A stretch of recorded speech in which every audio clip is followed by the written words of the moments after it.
এক তৃণমূল কর্মীকে বেধড়ক মারধরের অভিযোগ উঠল বিজেপি পঞ্চায়েত সদস্যের বিরুদ্ধে। ঘটনাটি ঘটেছে খানাকুলের পাঁচুইখানা এলাকায়। জানা গেছে আহত ওই তৃণমূল কর্মীর নাম সন্টু দলুই। তার বাড়ি স্থানীয় খানাকুলের ধামরা এলাকায় বলে জানা গেছে। ঘটনা প্রসঙ্গে জানা যায়, এদিন সকালে ওই তৃণমূল কর্মী পাঁচুইখানা এলাকায় বাজার করতে এসেছিলেন। সেই সময় হঠাৎই ষষ্ঠী মাঝি, অনুপ সিং সহ বেশ কয়েকজন বিজেপি কর্মী কাঠ দিয়ে তাকে বেধড়ক মারধর করে বলে অভিযোগ। ঘটনার খবর পেয়ে ঘটনাস্থলে খানাকুল থানার পুলিশ ও আহতের পরিবারের লোকজন তাকে উদ্ধার করে তড়িঘড়ি চিকিৎসার জন্য নিয়ে যায় খানাকুল গ্রামীণ হাসপাতালে।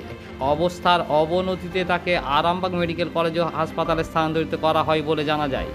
আহতের পরিবারের লোকজনের দাবি, গত পরশু অর্থাৎ শুক্রবার খানাকুলের রাজা রামমোহন রায় মেমোরিয়াল হল সংলগ্ন এলাকায় আরামবাগ সাংগঠনিক জেলার তৃণমূল কংগ্রেসের সভাপতি রামেন্দু সিংহ রায় সভা করেছিলেন এবং সেই সভায় যোগদান করাকে কেন্দ্র করে এই মারধরের ঘটনা ঘটে বলে জানা যায়। যদিও বিজেপির তরফ থেকে সমস্ত অভিযোগ অস্বীকার করা হয় বলে জানা যায়। দেখুন বিস্তারিত।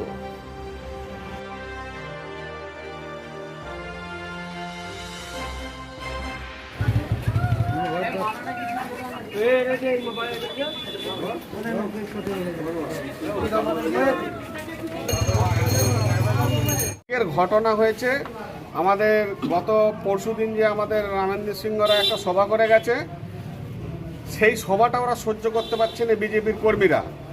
অনুপ সিং, ষষ্ঠী মাঝি এবং তার দলবল, আমাদের তৃণমূল কংগ্রেস বাড়ির ছেলেরা, এই যে এনার ছেলে বাজার করতে আসছিল বাড়ির জন্য, সবজি বা মাছ টাছ কিনতে আসছিল, পাঁচুইখানার মোড়ে ধরে তাদেরকে বেধড়ক মারধর করা হয়েছে। এবং অনুপ সিং চেলা কাঠ দিয়ে ওই ছেলেগুলোকে কোমরে, বুকে পুরো কোমর ফোমর ফাটিয়ে দিয়েছে। এক্সরে করতে হবে, বুকে শ্বাসকষ্ট হচ্ছে। এক্ষুনি আরামবাগ রেফার করেছে খানাকুল হসপিটাল থেকে, ওনাদেরকে আরামবাগ নিয়ে যাওয়া হচ্ছে। আমাদের নেতাদেরকে আমরা জানিয়েছি, ওনারা যা আইনত ব্যবস্থা নেয়ার ওনারা নেবে বলেছেন। আর আমরা দেখছি যাতে বিজেপির ওই দোষীরা, দুষ্কৃতীরা যাতে শাস্তি পায় তার ব্যবস্থা করার জন্য আইনতভাবে আমরা ব্যবস্থা নেওয়ার চেষ্টা করছি। এই নিয়ে থানায় এক্ষুনি অভিযোগ করব। বিজেপি সদস্য ধামলা গ্রামের পঞ্চায়েত সদস্য ষষ্ঠী মাঝি এবং রাধানগর গ্রামের পঞ্চায়েত সদস্য অনুপ সিং, তারা নিজেরা মেরেছে। তৃণমূল কংগ্রেসের পরিবারের ছেলে বলেই মারধর করা হয়েছে। একজন জনপ্রতিনিধি যদি এইভাবে আইন হাতে তুলে নেয়, পাবলিক কার উপরে ভরসা করবে সেটাই দেখুন। এটা তৃণমূল কংগ্রেসের কোনোদিন জনপ্রতিনিধিরা এরকম আইন হাতে তুলে নেয় না, আর কোনোদিন নেবেও না। মমতা ব্যানার্জির আদর্শে আদর্শিত আমরা স্বশিক্ষিত, ওনারা মূর্খ এবং অভদ্র, তাই এই আচরণ করছে। যাতে ওদের ব্যবস্থা হয় সেই চেষ্টা আমরা করছি। আমার নাম সঞ্জয় দলুই, রামমোহন ওয়ানের প্রাক্তন প্রধান এবং অঞ্চল সভাপতি। আমার সঙ্গে আমি ওই যে মিটিংয়ে আসছিলাম, ওই রাগে মেরেছে আমাকে। ওই পরশু মিটিং ছিল, রামেন্দ্র সিং নাকি ষষ্ঠী মাঝি আর অনুপ সিং, ওরা বিজেপি করে। ওই আমাকে অনেক দিন থেকে আমি আমার মেয়েকে নিয়ে সেন্টার যাই, গৌতম মাকালের বউ টোন কাটে বলে ওকে ওর মেয়ের সঙ্গে থাকাবো কিছুদিন পর, আসুক এরকম বলে। এবারে ওই কথা নিয়ে এবার আমি মিটিংয়ে আসছি, ওই আকজে আমাকে মেরেছে। উনি মেম্বার না ছাই, ও মেম্বার ওরকম কথা। আমি তো ওকে বিচার চাইতে গেছি, তাহলে ও কী করে আমার গায়ে হাত দিতে পারে? মেম্বার কে হয়? হ্যাঁ, মেম্বারকে একটা পাবলিক পজাল পারলু সে শুনে নেয়, আর ও ডাইরেক্ট আমাকে মারতে লেগেছে। মেম্বার ও তো আমার চেয়ে ষষ্ঠী মাঝি ধরে রেখেছে, আর ওই অনুপ সিং কাঠ দিয়ে মাথায় মারছে বেধরো। জল চাইছি, জল দেয় না, উল্টে পুলিশকে ফোন করছে, বলে আধমারা করে ফেলে রেখেছি স্যার, আমাকে নিয়ে যান। আমরা আধমারা করে, তাহলে পুলিশের আগে ওরা, তাই তো?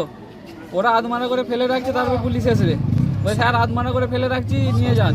এরকম অবস্থা হয়ে গেছে। আমার উপরই পুরো পরিবার নির্ভর। মারধর কিছু না, ওটা পারিবারিক মধ্যে একবার কিছুদিন আগে একটা গালাগালি যেমন হয়েছিল, সেইটাকে কেলিয়ে আমার ছেলের ছোট ভাইয়ের শ্বশুর আমাকে ভর্তি থাকে। যেদিন ওই যে এদের মিছিল হচ্ছিল, মিটিং হচ্ছিল, সেদিন এসে ওখানে ছিল। হ্যাঁ, আবার সেই কেন্দ্রকে ধারণা করে কাল ষষ্ঠী মাঝে আমি সকালবেলা মুখ রাধন করছি, ওখানে আমাদের আরও সব আছে, সব ছেলেপুলেরা ওই বিজেপিরই, সেইখানকে গেল। তার সঙ্গে মতব নিয়ে ধামলার কেউ এলুনি, কিন্তু যে মেম্বার সে নিজে ছেলে কালাবি চলে ঘর থেকে টেনে এনে মারবো, কাছে বসে আছি বলি তো বাপকে শুনে টেনে নিয়েছে মারবো। অথচ আমরা কিছুই জানি। পার্টি তৃণমূলই করি, তবে পার্টি তত জানি ভোট দিতে হয়, দিই ভালোবাসি তৃণমূলকে। সবাই ওই তো তৃণমূলের সভাতে ছিল, মানে তো ডাক্তারখানা গেছিল, এসে সভা হচ্ছে ওখানে ছিল, আর ওই কেস ওই আকর্ষণীয়। আর আমার নাম শান্তিনাথ দেব, সন্টু দোল। ছেলে বাইরে থাকে, আজ চলে যাবার কথা, বাজার করতে এসেছিল, ধের বেতারক। আমি আর লোকে ধান মাপতে গেছি, গামতে বাড়ি ছুড়ে দিলি। ছেলেকে এখন হসপিটাল, অবস্থা খুব খারাপ। হ্যাঁ, থানায় অভিযোগ করতে হবে না, বারবার এরকম করবে কেন ওরা?